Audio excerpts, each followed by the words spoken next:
I was not stitched. The operation was not stitched. Every time when he stitched, he asked, "Do you feel it?" Then I said no. So ndine operations like and ezinye understand uba zi-operation ezazenzelwa ntoni because ndine operations ndisikiwe apha emilenzeni both sides. Xa ndibuza into yobana kwakusinansikelwa kuthiwa kwakukhangelwa ivein. We want to tell you that you are paralyzed and you are completely paralyzed. You will never walk again. It is painful. If you just took my life, it was going to be better. Just imagine calling people to come clean you because you messed. And it's not something that you are used to eat. It's new. So it's when I ask God, why are you not taking my life instead of this?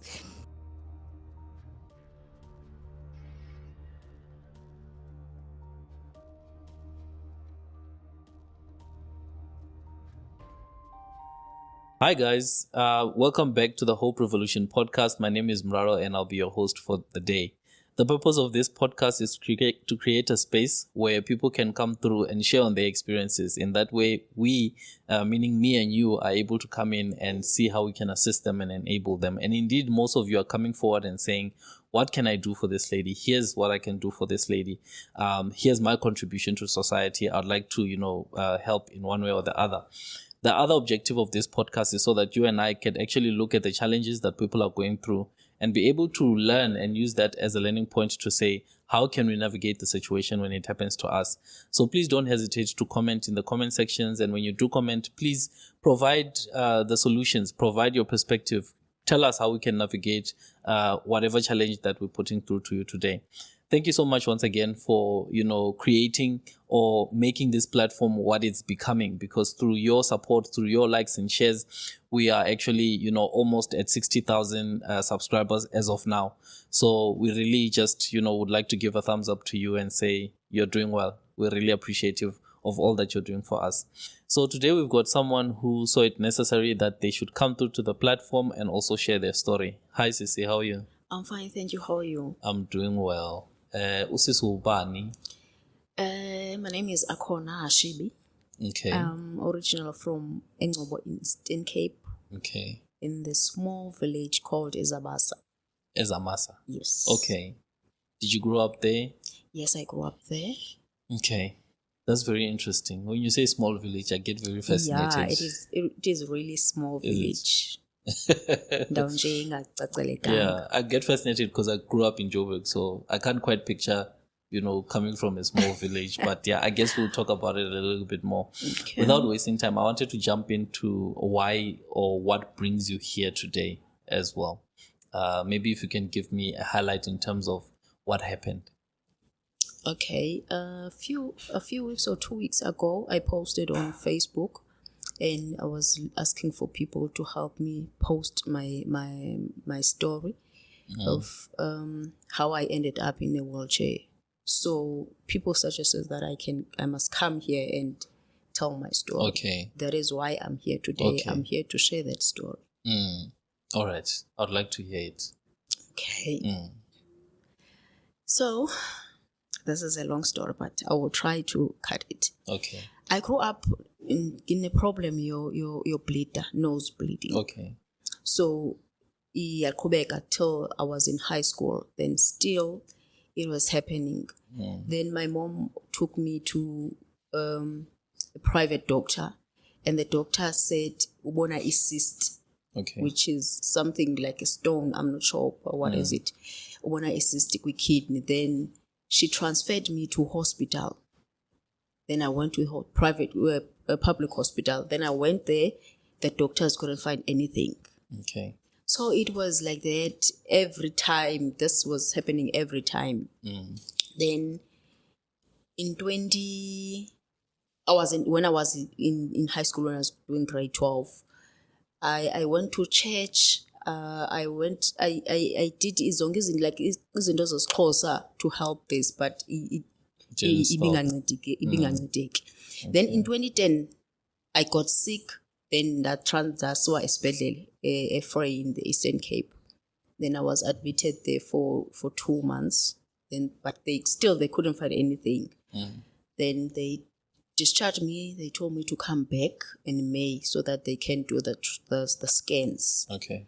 Then I went back. Then it's where they told me that they can see there's something in my aorta. You know, aorta. Yes. There was something like a balloon that was growing in my aorta. So they wanted to remove that.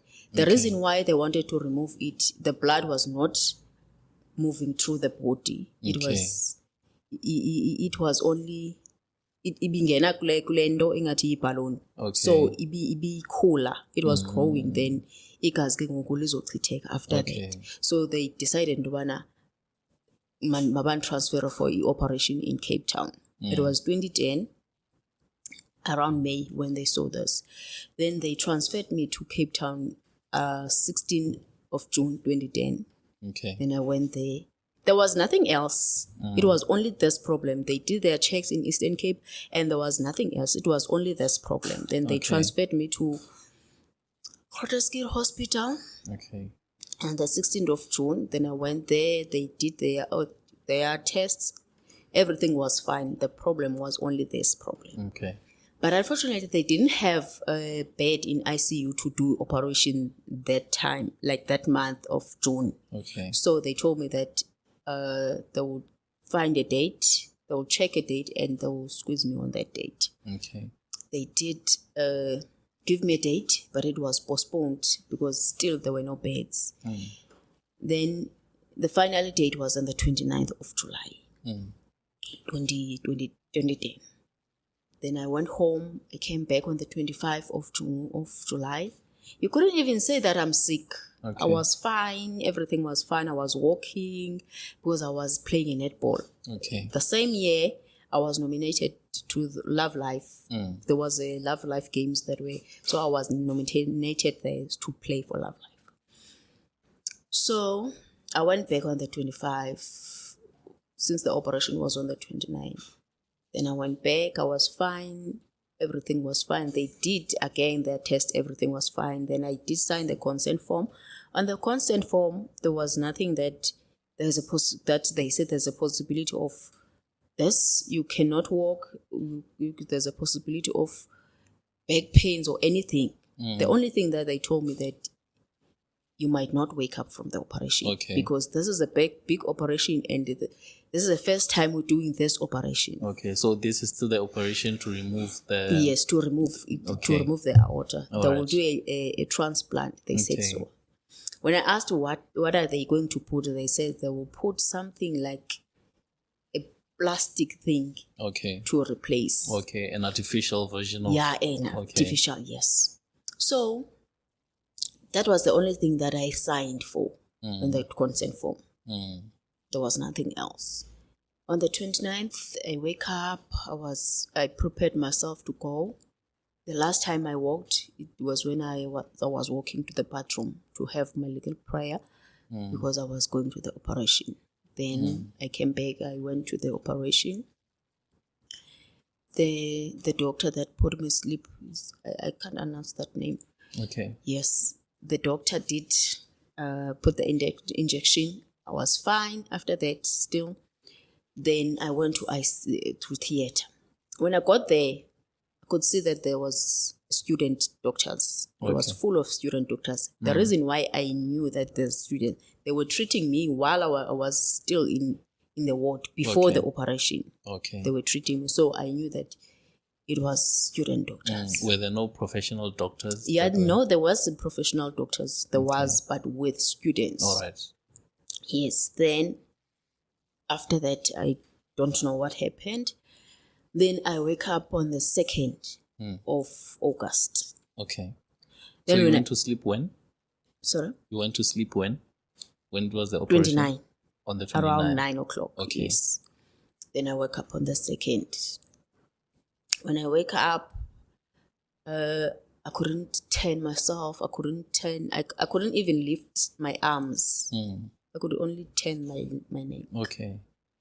Nothing. I couldn't even feel my body. But in my mind, I was like, no, maybe it's because the operation is still new. So I was in ICU for days. I don't know. Oh, another thing that I've noticed when I was there, I was not stitched. The operation was not stitched. That's one. There's the one that was the side. So how was it? It was not open. Not like I could see the Okay. inside, but it was not It was not stitched. stitched. So what you're saying is that you woke up and you could see that the Yes. operation was done. Yes, This I was was- the incision, Yes, but there was no stitching on No. that incision. I was still bleeding. In fact, I was still bleeding everywhere. There were no bandages on you. No, not here. There were no bandages because I could see. So that's the condition you wake up to. Yes. Wow. Then after 2 or 3 days, there was I woke up on the 2nd. I think later that day or following day, then there was a doctor who came to stitch me. Okay. Then the doctor was asking when he was stitching me, he was asking, "Do you feel?" Then I couldn't feel much because I didn't know what was happening. Okay. Every time when he stitched, he asked, "Do you feel it?" Then I said no. Yeah. And he called the doctor, the head of the vascular fem doctor, and he said to this doctor, he think that I'm paralyzed, and the doctor said no, that cannot happen. Maybe it's just something. Then I was like, no, maybe I'll be fine. Still, I couldn't do anything for myself. So wasenda i-message, i-email, wathumelela ugqirha lo kanye umphathi lo wasibhedlela uba kukhona into enje. Then weza ke umphathi ngenye morning, ngela xesha kanye le doctors round in the morning. Then she came, wazobuza into yobana what is happening? Did the doctor tell you what happened to you? Did they give you explanation? And I was like, no, I don't know what is happening till this day. And then the doctors came Okay, for to you? Yes, for their rounds, Okay. morning rounds.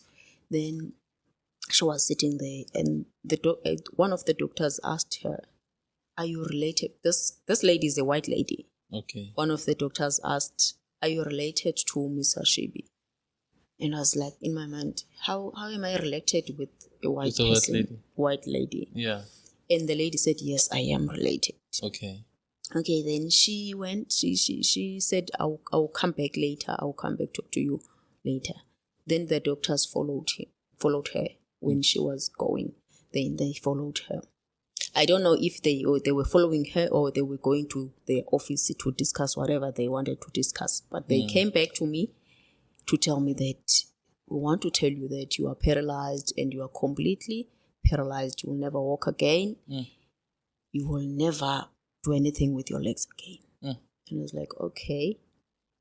I don't know, maybe I was confused or what, but I just said, okay. And one of the doctor asked, don't you feel like crying? I was like, no, I don't feel like crying.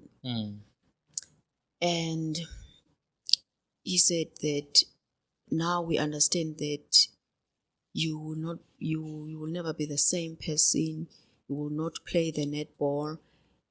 Your friends will not treat you the same way. This is the doctor? Yes, this is the doctor.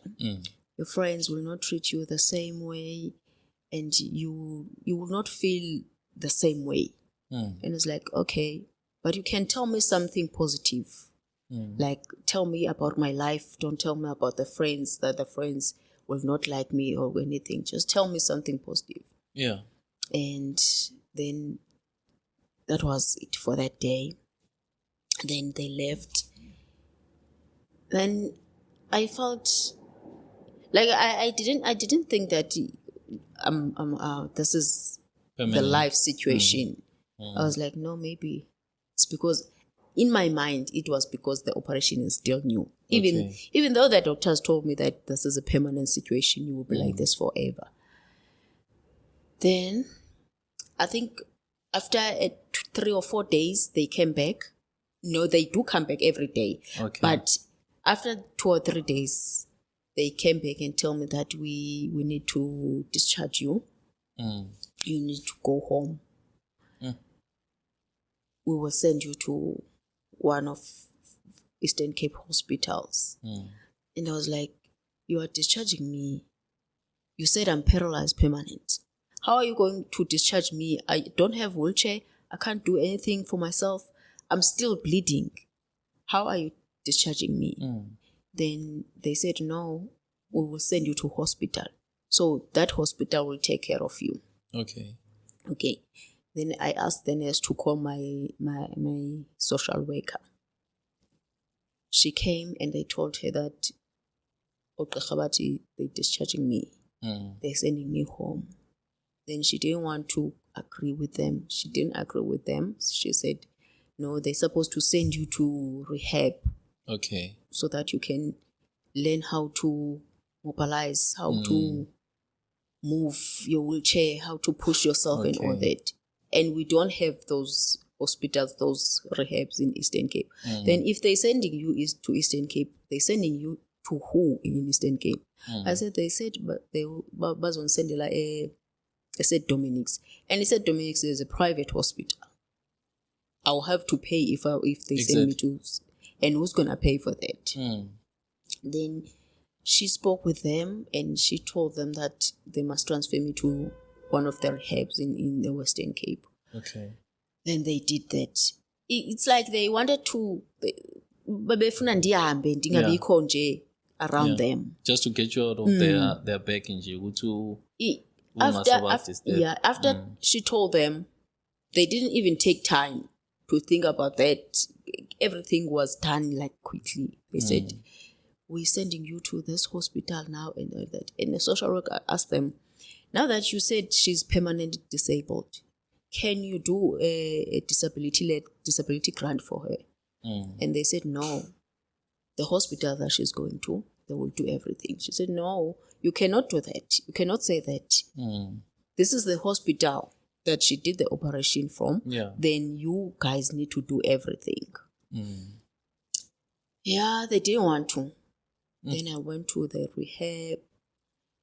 When I was there, I started to feel that this is real. I'm really disabled now. When I had to call the staff to come and assist me, to tend me. Sometimes they not hear. Sometimes they can't hear you when you're crying, when you're shouting.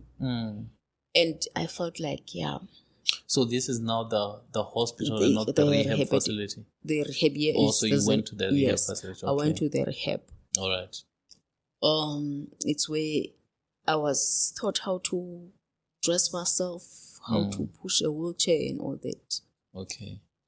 The feeling or uzazi ndobana nyani I'm in a wheelchair ikale apho. Okay. When I was in that rehab.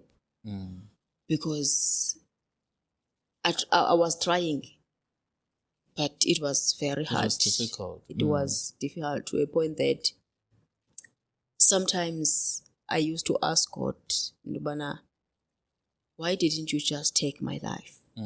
Because this is not the life I want to live.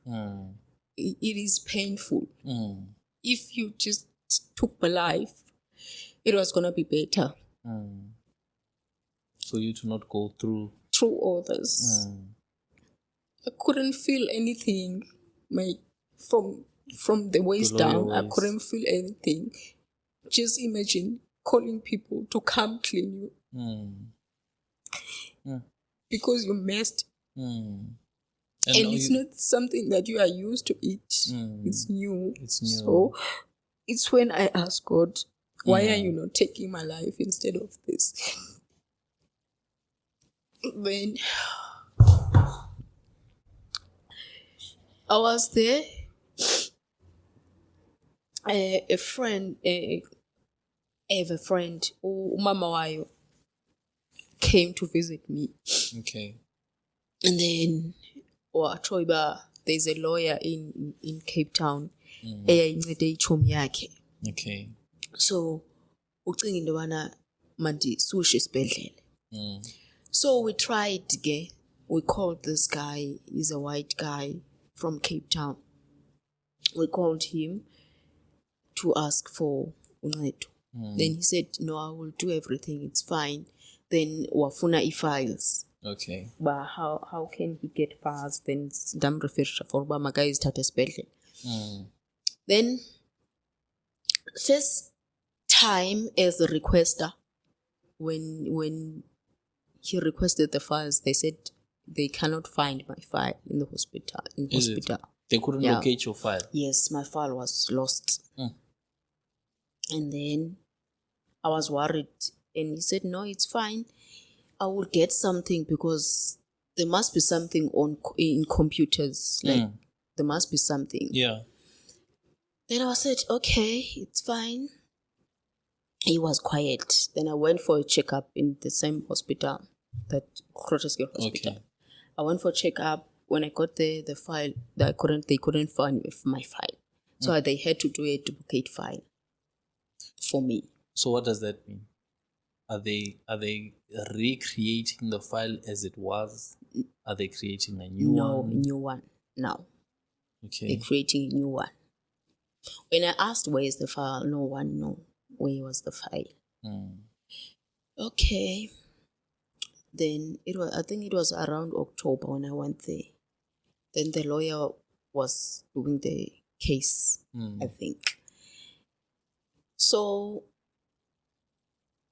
what happened? And then he said they're not sure what really happened, because they gave me 4 statements of they think what happened. Okay. One was the doctor law Lalisa, the one who put the injection to sleep. Then the second statement was that the nurse that was taking care of me in ICU didn't call the doctors when something was happening. I don't know what was it. The third statement was that I had a small vein from the left kidney to spinal cord, so the blood was not moving. But when I came in, they did the test. They didn't tell me that you have this problem.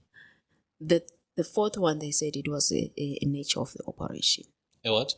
A nature of the operation. The nature of the operation. Yes. So these statements that they're giving you, is it their perspective of what went wrong? From the moment of the injection to the nurse, to the doctor, and the kidney? Yes. So this is what they said went wrong. Okay. Did you ever get any formal report that tells you, because now you're indicating that you got statements from these people.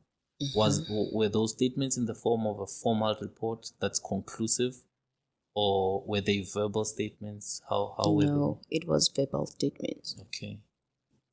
Do you have any formal document telling you what happened to this day? No, they didn't tell me. They didn't write anything. I'm not sure from the file, because the last time I checked, I didn't see anything. Okay. So I'm not sure if they did write it down or they were just saying it. Okay. So when you were discharged from the hospital and you were moving from there to the rehab facility, was there no transfer of documents that would raise the awareness to your condition?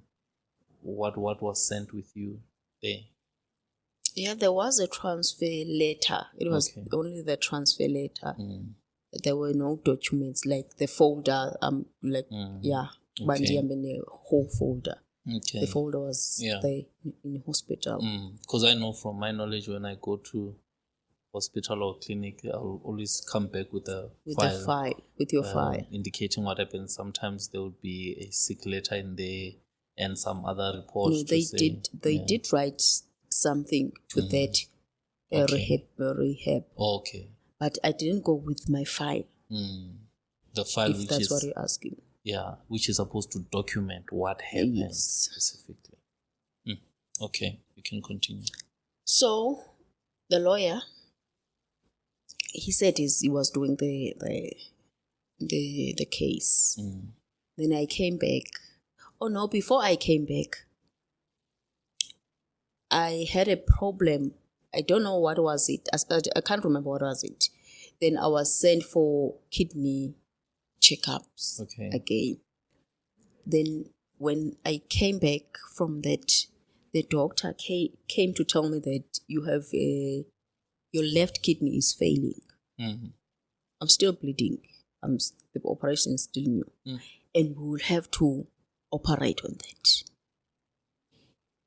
But unfortunately, or unfortunately for me, there was a nurse who that nurse liked me. She liked me. She came to me and said, if the doctors say you must remove your kidney or anything, do not allow them. Okay, they came and said that we need to remove your left kidney because it's not functioning well. And I was like, no, it's fine. If it's not functioning well, it's fine. Just leave it. And he said, no, you can still live with one kidney.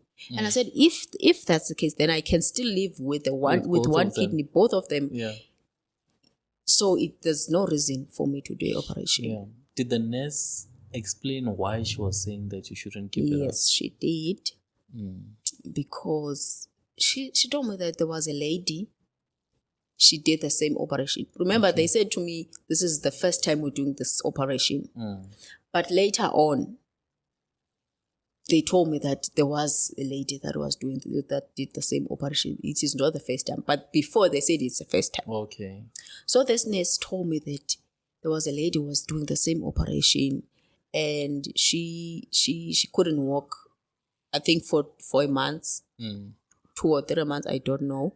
Then when they saw that she is not walking, they wanted to take out her kidney, saying that it's failing. Okay. Which they did. Then after that, they did take out the kidney that they said is failing. Okay. Only to find out they took the one that was working, that's my functioning, God. and left the one that is not working. Because they didn't check most. They don't know which one is right and which one is not right. Oh my God. So I saw that lady. She came when I was there. She told me the story. As a result, she's no more because of that. She passed away. She passed away. Oh my God. I would have thought that maybe it was a sinister story of people losing their kidneys because the hospital just wants them and whatever. But in that case, it's something else. Yeah, she told me that. Then I didn't want to take out I told them, no, I'm not going to. It's fine. You can just leave it like that. And then I went to rehab. Then I went back home.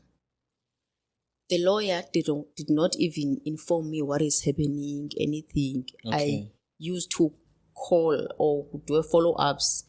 He's saying nothing. Till the day when I decided to call him and ask what is happening. And he said, there's no case. Now it was 2014 when he said that. Okay, when I was back home, I wanted to go back to school because I only did grade 12. So I didn't continue after that. So I wanted to go back to school. I struggled to get school, like I really struggled. The colleges, because I wanted to go back to the college, the colleges didn't want to take me to a point that I wrote to Mr. Minister of Education that time. I wrote a letter to them, and it's where I got a scholar in PE. Then ndafunda ndathathwa ndafunda ndihlale res. Then around May, the res manager now. No, not around May. Before Easter's, I got sick. I had chest infection. Then I was admitted in hospital in PE. Okay. Then she said, when I came back from hospital, she said, when we're going home for Easter's, please don't come back to the res because I feel her now. She feels like the environment is not for me. Oh. So she's dismissing you now? Yes. She feels like the environment is not for me. It's not right for me. I must try the charity, the disability charity places, because there were disability charity places. but you had to pay for that. I asked her, if you say that, who's going to pay for me? Because here, NSFAS is paying for me. She didn't have an answer for that. And that time I was developing bed sores. Okay. Because I was every time in sitting a whole day in a wheelchair. So I was also developing bed sores. Okay. So the environment was difficult on you? It was not. It was not. It was not. The reason of bed sores was not because of the environment. It's something that can happen to anyone or is doing. Makes sense. Then Easter's I went home. And I didn't want to tell my mom that I was dismissed errors because it was over obviously. So when I have to go back to school, I said, no, I'm not going back to school because I feel like the bed sores. Okay. So I don't want to go back to school. Then ngoko ndisekhaya ndizoshiyeka ndodwa mos whole day umama uphangele akhomba ushiyeke ndodwa. And yanditya yonke lento, like I was not coping at all because of yonke lento, because now ndiyakhutshwa ezikolweni. That means mos andifani nabanye abantu. Yeah. You're exiled now from society. Yebo. Andifani nabanye abantu. So yanditya to a point that when I went back for a check-up eGrooteskier, ugqirha babona into yoba ndine-depression. Okay. So nda-admitwa ke for i-depression for 4 months kwi-psychiatric ward, trying to into yobana ndibe right, ndibe ndim. Kwabhetele for ixeshana. Ndagoduka ndayohlala ekhaya again. Ku-right. Ndazibona ke into yoba no man, I think I need into yobana ndizame uzipick up because I can see into yobana ayizonceda into yobana ndibe ndiziyekile because I'm in this situation. Ndazama, ndafumana i-radio station eyayifuna into yobana mandiyopresenta kuyo. Then ndaya kuyo ke ndapresenta for ixesha i-Community radio station. Okay. Ndapresenta kuyo. Then from there kwakhona nezinye ke ukuzifuna uba mancedise but ke azaphelela ndawo. Then I went back to PE ndiyokhangela umsebenzi ke ngoku, like ndine-disability grant qha and ayizincedisi, kukhona ii-needs ze-disability. We need to buy linen savers, we need to buy all the things that ezidibaniselene ne-disability. So 2,000 rand ye-disability ayincedisi. Then I decided to go back to PE ndikhangela ii-learnerships because ke zezona nto abantu abane-disability bathathwa kuzo isikakhulu. Okay. Ndayokwenza yona ke, ndahlala khona eBhayi. Sendihlala ndodwa ke ngoku because ndaye ndamxelela umama into yobana izawunceda into yoba ndizame uzihlalela because ke akazusoloko ekhona. So ndahlala ke phaa. Kwakunzima ke i-transport, public transport, I was using public transport. Kunzima and kwakunzima nyani.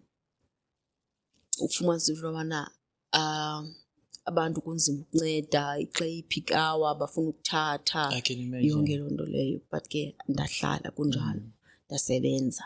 Okay. Then 2018 or 2015 ndafumana elinye igqwetha lesibini. Okay. From Eastern Cape, umXhosa.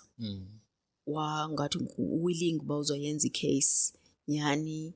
He sent email to Grooteskier to get my file. He did get my file.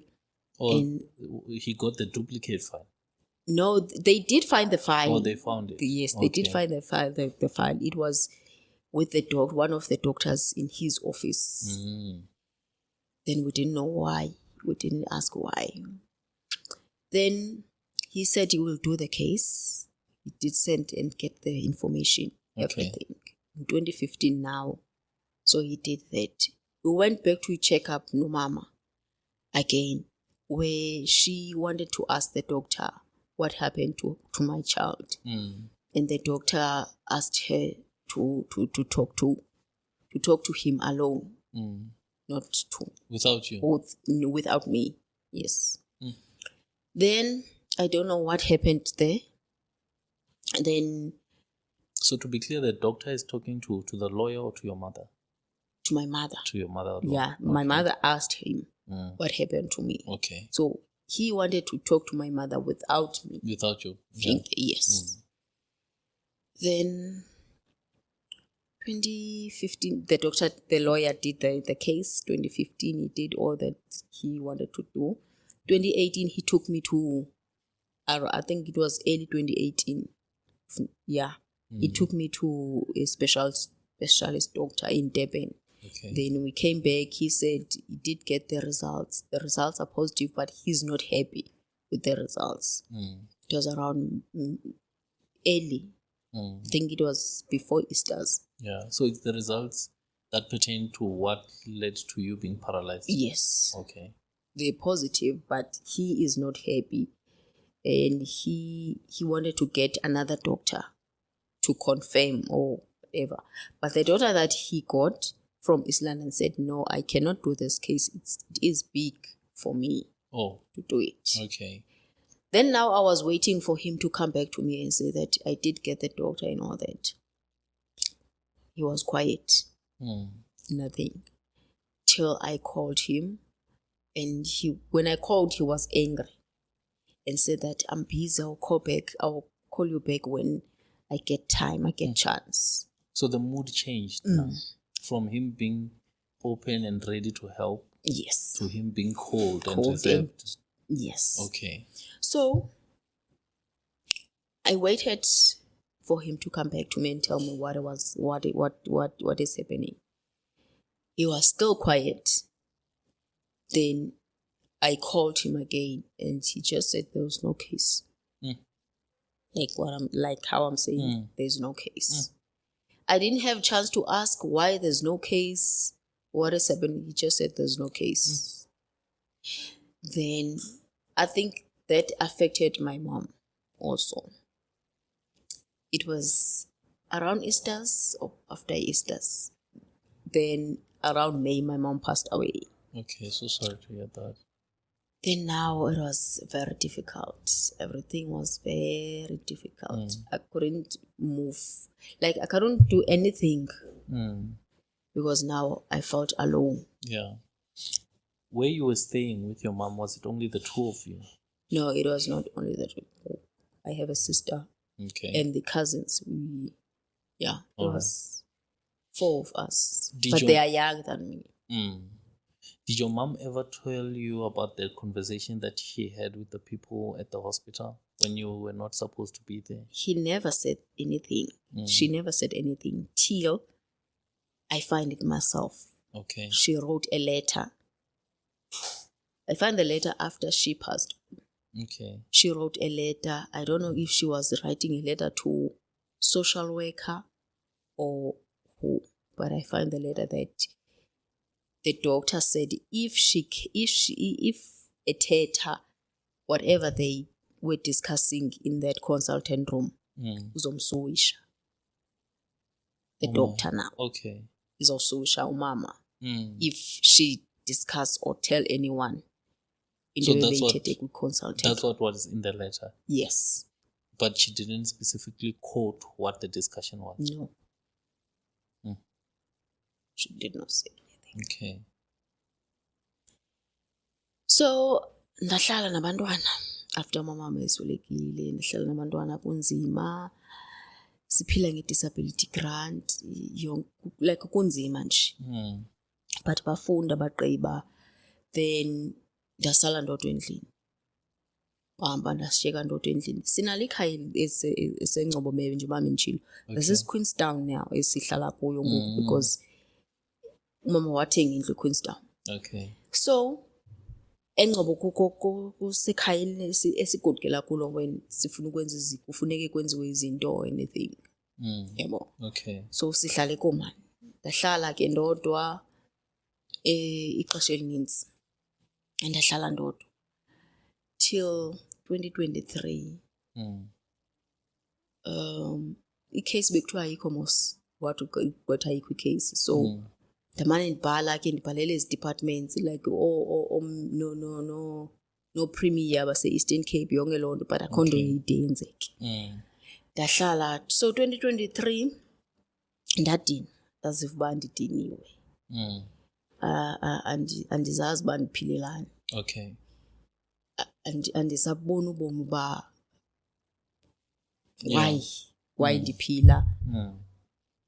Then ndazixelela, I think 2023 around March. Ndazixelela into yobana andifumane umsebenzi because kaloku andinaso isikolo. One, andifumane umsebenzi because andinasikolo. Two, andina-backups, like akho bantu kuthiwa ndizo-backupwa ngabo. Like ndinayo ifamily ephangelayo. In fact, cousin sister wam yedwa wayephangela at that time. So naye une-responsibility zakhe, unabantwana bakhe. So andinothi ndixhomekeke kuye for uba makandincede. So ndazixela into yoba no man, this is not the life ekufanele uba ndiyawuphila.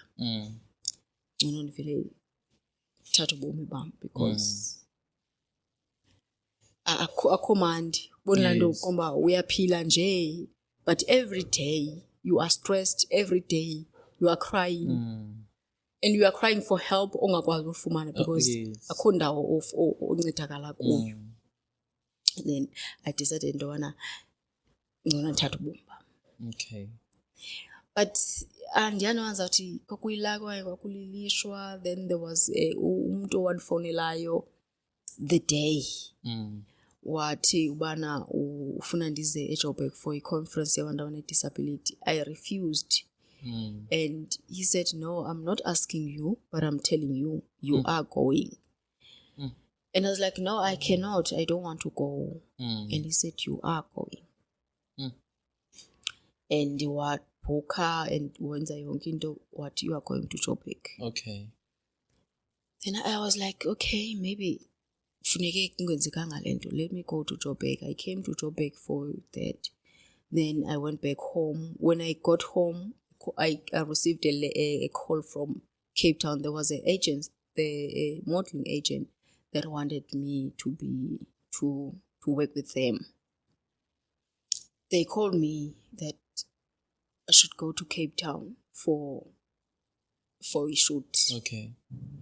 But still, I didn't get anyone to accommodate me. Remember, I don't have money to go. I can get money to go, but I don't have a place to stay if I go. Get there. Yeah. Then I tried my best, but I didn't get. Then I went back to them. I told them that I cannot come because of A and B. And then they said, can you please find a way to come to Cape Town? Yes, now we will look for someone else. Then the next will be you. Please find a way to come to Cape Town. It's when I decided, let me go to Cape Town. I don't know how, but I'm going to Cape Town. I have a disability grant. Okay. Now it was early April. I have a disability grant. Then I was like, what I'm going to do, I'll take people to come stay home. Rent. Okay. Then mna ndizorenta ngemali ye-disability grant where I'm going. Then ndisebenzise imali le izabe rentwa ngabo for uba ndikwazi ukutya. Yeah. Then I did that. I went to Cape Town. Ndafika ndahlala. Bafowuni ngoku abantu be-agency, ndihleli nje akho nto ndiyenzayo. But around May, okay, I was sharing my story on TikTok. Then kukhona ilady elandi-inboxa lathi kukhona ikhampani efuna abantu abane-disability for i-learnership, i-internship. So ndingayithembi nayo, but ndaya kuyo ndayizama ndafumanisa uba okay, right. Yaqala ke ngoku i-problem apho yozibona uba awungomntu. Okay. Nyani kufuneka nditravelshile from endlini bheke down eCape Town. Oonoteksi bethetha izinto abazifuna uzithetha kum. Uba bafuna unceda, umntu akafuna unceda, andizumnyanzela. Ade axelele into yobana andinyanzelekanga uba mandikuncede. I remember this, I think it was only a week or a month ndiqalile kwi-learnership. Ndalanduka ndibuye emsebenzini, so ndikhwele ke ngoku kule teksi. xa sifika elokishini afike ahlisa isitulo bezandihlisa ndimbona uba ungxamile so ndithi kuye ke ngoku izabhoti ndikuncedise ne because ndiyakubona uba ungxamile and isitulo awuzukwazi usivala. Athi laa mfana ewe vele ndingxamile ndithi that's why ndisithi yiza ndikuncedile because ndiyakubona ungxamile. Wanomsindo uba hayi kaloku awuzange uhlaliswe ndim kwi-wheelchair wanondixelela loo nto like andiyibona into yenza umsindo because ndithi yiza ndikuncedisa. Wathetha loo nto ubana andisosizathu soba mawuhlale kwi-wheelchair awunondixelela loo nto undixelela yona. Waqhuba ke wasiyeka phaa isitulo wabuya azohlala kwi-driver seat. Kwazoncedisa ii-passengers. Kwabe kukhona utata oye wemva ngoku athetha le nto ayithetha yoba andisosizathu soba mawuhlala esitulweni. Wathatha inamba plate yemoto. Laa mfana wandilinda ndihlala esitulweni ndibekwe esitulweni zii-passengers. Ndinobhaka wam olapha ngaphakathi emotweni. Isixo sefleti sipha ifowuni yam phaa ebhakini. Wandilinda nje ndahlala esitulweni sam soqhuba kwakhe kwavala icango wahamba. Yebo. Ubhaka wam upha emotweni waba ngakhwazwa ngumntu akahoyi. And you left with your stuff? Yes, left with my stuff to town. So ndimile ke ngoku kusebusika ngoJune kusebusika kungo-6 late. Ndimile ke ngoku I don't know where to go, I don't know uba ndenze ntoni. Kwazi ufika lo tata wandinika le number plate wathi mandiyoripota khona irank nearby. Then I went to that rank ndayoripota yonke le nto. Then kwafowunwa uba makazise ubhaka. Wamzisa ke ubhaka. Waripoteka ke ngolo hlobo. Okay. After that ndake yavele yawesi nje into yodriver. Ndithi xa ndikhwela eteksini kuthiwe asizukhwelisa because wena uriport driver. I did not report udriver and azange basive isizathu sobana what happened. Yes, zange basive zange bayazi ba what happened, why udriver ereportekile but nje into abafuna uyithetha bayayithetha. So now word has gone around to all the taxi drivers that when you are troublesome. Yes. And no one wants to give you a ride to town. Because kaloku mna ndiyaripota unoteksi. So kwaba yiloo nto ke kwaba nzima ndizama ufumana there's a bus yabantu abanedisability. Ndayi-aplayela ndiqala ke yona ke but ayina-space okuyayingena space. So kwaba nzima to a point that I broke my leg. And my leg didn't broke once, didn't broke twice. Oh, wow. My leg broke many times. Very many times. Because I had to, sometimes I have to jump from the taxi to the wheelchair.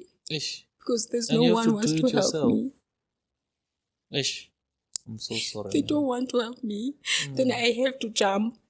That's where my leg broke. Many times because of that.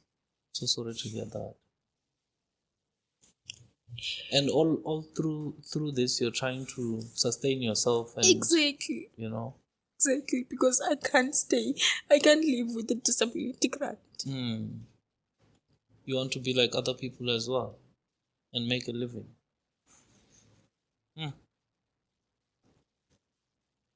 No, I hear you.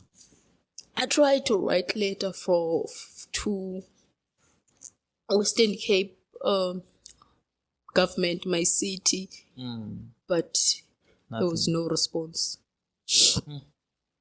Still, there's no space for me on that bus. So 2023, I wrote a tweet to Western Cape government because I could see that the taxi driver situation is getting worse. Okay. Then I wrote a tweet to Western Cape government. Then there was a lady who replied on that tweet. He's a medical London Groote Hospital. Then I told her everything about the hospital, and she said there was a claim. The claim was represented in 2015. that it was 2013 now, 2023, when I wrote the email to her. And she said that the case was represented in them in 2015, which I understand because the second doctor, I did get the second doctor in 2015, Moss. So she said the case was represented in 2015. What does that mean when she says it was represented?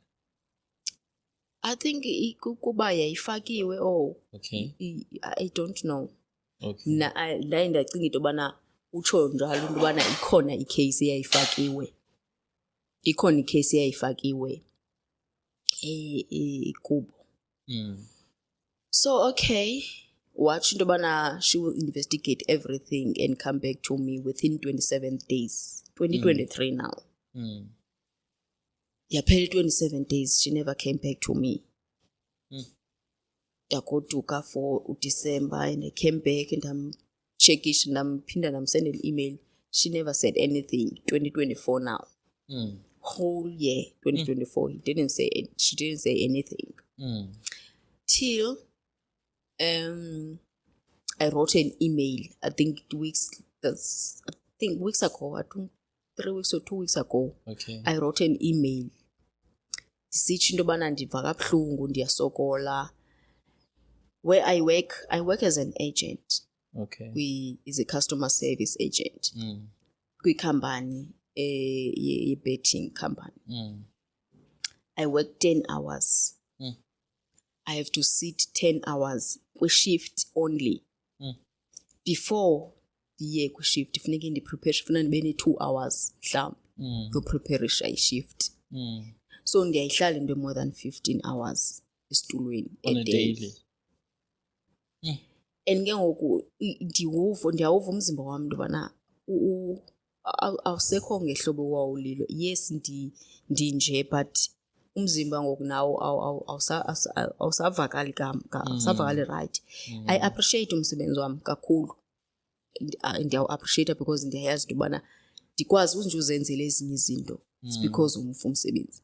But ubuhlungu ngokuba andikwazi uphumla. Not andikwazi ndizawuthini umzimba wami because of i-situation endikuyo awukwazi ukuyithatha ngoku anymore. Yes. Because sometimes I work shifts. Sometimes I work 5 o'clock till 3 o'clock in the morning. I have to sit the whole day, the whole night till 3 o'clock. That's too long. It's too long. And every morning, if I work morning shift 7 o'clock, I need to will myself from home where I stay to the rank. It's raining, it's hot, it's windy. I don't have a choice. I have to go to work. That I don't mind because I want to work there. I appreciate that. I appreciate my work. But the problem is that I don't feel it. Andiva kamandi when I have to wake up ekuseni go 5 o'clock ndikule situation. Sometimes ebusika kumnyama ela xesha ndiphuma ngalo. I don't know ndizodibana nantoni ngaphandle kwenzeke ntoni. Yebo ndibe ndihamba ndodwa ndiziqhuba ndikwi-wheelchair. So zinto ezafika engqondweni yami ezizoba urhulumente uthuleleni. Hluthe skiri ithini kwenzeka ntoni kum. Because ngoku ndiva kabuhlungu endaweni yoba ndibe ngcono ndandicima faba ndiyamkele i-situation yoba ku-wheelchair. But ke ngoku ndiva kabuhlungu because izinto ezinjengezi zizinto ezenzekayo. Sometimes kuyanetha, abanye oonoteksi abanayo inhliziyo yoba kuba kunetha masikuthathe mandikusondeze into yokubeka emsebenzini.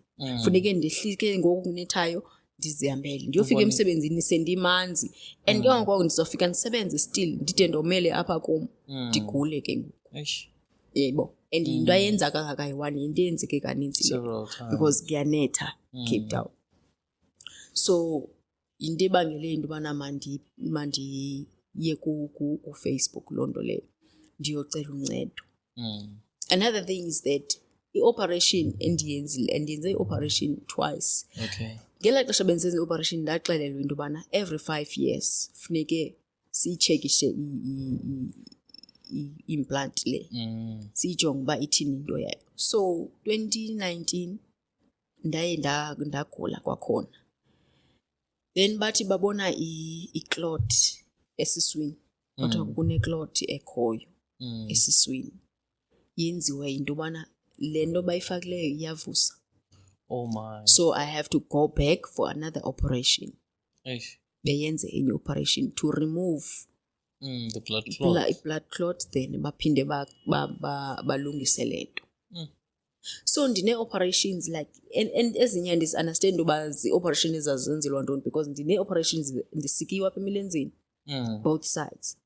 Xa ndibuza into yobana kwakusinanisikelwa kuthiwa kwakukhangelwa ivein.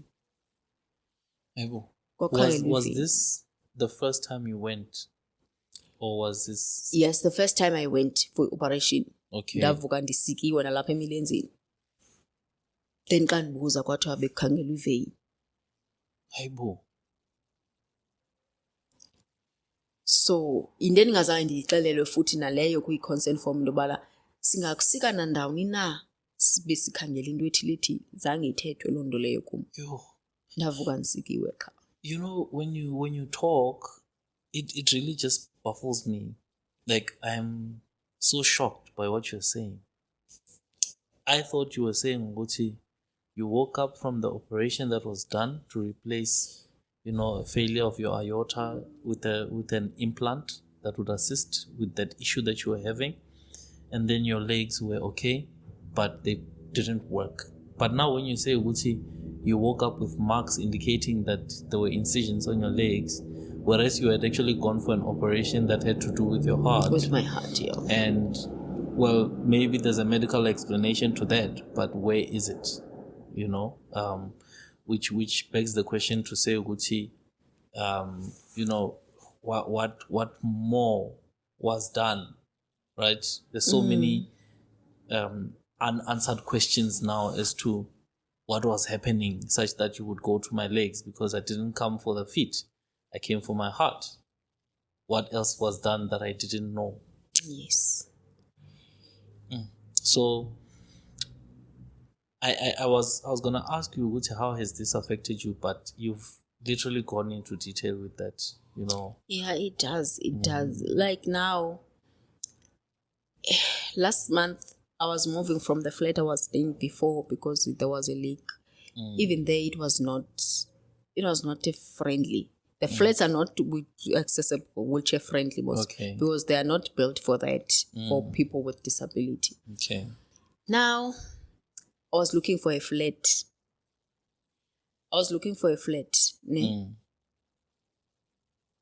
I didn't get the flat. I didn't get the flat for a very long time. Okay. Then I did get one. When I got there, I couldn't fit in the bathroom. So the flat you got, was it wheelchair friendly? It was not. It wasn't. No. And also you couldn't fit in the bathroom. So I had to stay there for a week and find another one. Another place. Which I did get the flat, but still, even that, I cannot fit in the bathroom. I can't get in and close the door. So those are the challenges that I have. Transport, place, ndawo zohlala. Mobility is a challenge. What do you want?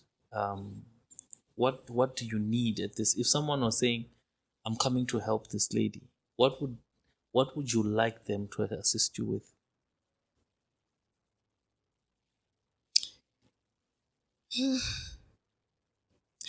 Oqala eyona nto ndiyifunayo, I need justice. I need Grotesque to tell me what happened to me. Why ndingakwazi ukuhamba. And if abakwazi ukuyilungisa le nto bayenzayo, then they must pay me. I need uba ne-transport yam. I need uba nendawo yam yohlala apho ndingazusokolisa mntu, ndingazusokola ndlela ongena ndibe ndicela abantu ndicela uba ndincedise ndicela andiyithandi loo nto leyo. If ndinganendawo yam, ndinganetransport yam, I would be very That would happy. make the world of difference. Yes. What's It the name is. of that hospital? Will you It's- pronounce it quite quickly? Groteskir. Groteskir. Yes. Okay. That's the hospital. I'm not sure if I pronounced the name Okay. right, but it's Groteskir Okay. in Cape Town. I think, to be honest, you stand to represent many who are like you, who are literally living the life that you are living. You know, I wouldn't say it's better, but if you had never walked, I assume that it's a different experience. If you actually just lived as a person who was in a wheelchair from birth, as opposed to having been abled and now you can't, now you've got contrast because you used to, but now you can't. So I'm also not in a position to try and be in your shoes as well, but I think uNkulunkulu now, in the perspective that at that point where you really just didn't see purpose and direction, he fought hard to just give you random purpose, you know. So I think that's the one thing when I listen to your story that really gives me calm. Guti, you're not alone in whatever you're going through. God is there, or else He would have allowed you to take your life. How random would it be that someone would call you from nowhere and expect you to, do what you're supposed to and take you away from the intention that you had, and also the fact that you have the will to fight, because what you're doing now is that you're fighting, and other people that are in your shoes don't have that ability to say, I'm going to catch a flight, I'm going to go to Joburg, I'm going to go to that podcast, I'm going to tell my story, and I want answers. So as much as you think you are fighting for yourself, you stand to represent a lot of people that are in your situation. Probably others are not, they can't see, but they can hear us. Other people are are on wheelchairs and they can't talk. You speak to represent them. So if you didn't have purpose, just know, Guti, your purpose is bigger than you. Thank you You stand to represent them. And wherever God sends you to fight, keep fighting, because you're not fighting for yourself. It's not about you. I guess when you decided to take your life and God saved you, that was a trade where He was like, okay, I'm gonna give you purpose. So yeah, stay strong. Stay confident, stay positive. If I were to take a profile picture of you from here, a headshot, I would not say that you're paralyzed. When I met you or when I listened to the way you talk, I would not even pick up from your mood that you're a person who's going through what you're going through. So thank you so much for coming through to share your story. Thank you very much. What would you like to say to the hospital if there's someone from there who's listening? What would you like to say to them? I need answer. I need answers. I need them to pay me. If they can't, then they must find a way to fix this. You need them to come and account. Yes. How has this affected your family and the people around you? Oh, the only person that I know that this affected is my mother. It affected. Yes, I know that they are affected. My sisters, my cousins, like everyone, but not like indlela umama were affecting ngayo. Obviously, ngumzali. She was not coping at all. I can imagine. Pain yayi more than yayininzi kuye more than mna. Would you say that conversation sent her deeper? The conversation that you had with the hospital, would you say that it amplified her pain? How did she handle that whole incident after? I'm not sure. Because I don't even know what they were talking about. Okay. That's the thing. In that letter that she was writing, how was her mood? What was her tone? Could you pick up No, I couldn't on pick what up. she was feeling? Okay, she probably also wanted to not, send it to you and shield you from all of what she was going through. Yeah, I really couldn't pick up the mood on that letter. So if someone wanted to reach you, where can they find you? On Facebook, Akona Machopo. Then my number, obviously, WhatsApp. Okay. I do have Instagram Okay. Akona Shebi. Okay. Then yeah. Okay. No problem. Then it's my WhatsApp, Then my your number. WhatsApp number. Are you comfortable sharing it? Or Yes, I can share my Okay. number. It's 081 2363 423. Okay.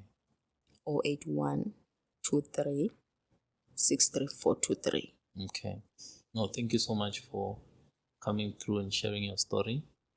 I think your story is a story of inspiration, Thank you. story of resilience, a story of strength, and a story of progress and growth. It's not just a story of pain and grief. You're fighting for a lot of people. And I wish you would share that more in terms of how you're navigating. So if you are on Facebook or TikTok, maybe advise other people that just woke up and found themselves where you are. What are the hacks of getting around? What have you found helps you the most in the house? What is it that you do to make your life easier? Those pieces of information will really go a long way. Okay, thank you very much. I'll Thank do you. it. Thank you so much. Thank you, family, for being with us. If there's one thing that I have learned, it's that even where there's no purpose, God still gives us more. If you are there where you are and you feel like you lack purpose, today's story just reminds you of how important you are to the world and what a big difference you could make by sharing your story. Don't forget that we are the Hope Revolution and you are part of the revolution. Thank you so much for joining us. Don't forget to like, share, and subscribe. We really appreciate the fact that you've been with us from the beginning up until the end of this episode. From me, Muraro, thank you so much. I'll catch you on the next one.